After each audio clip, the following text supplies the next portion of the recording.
தூத்துக்குடி மாவட்டம் திருச்செந்தூர் சுப்பிரமணிய சுவாமி கோயிலில் ஆடி சுவாதியை ஒட்டி வெள்ளை யானை வீதி உலா நடைபெற்றது.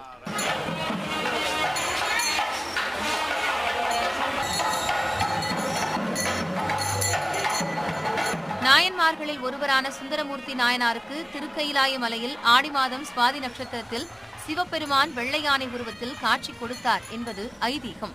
இதனை நினைவு கூறும் வகையிலேயே வெள்ளை யானை வீதி உலா நடைபெறுகிறது. இதையொட்டி கோயில் யானை தெய்வானையின் உடல் முழுவதும் திருநீறு பூசப்பட்டு கோயில் பிரகாரத்தில் எழுந்தருளியது. பின்னர் கோயிலில் இருந்து மேளதாளங்களோடு புறப்பட்ட வெள்ளை யானை தங்கச்சப்பரத்தில் எழுந்தருளிய சுந்தரமூர்த்தி நாயனாருடன் 8 ரத வீதிகளையும் வலம் வந்து பக்தர்களுக்கு காட்சியளித்தது.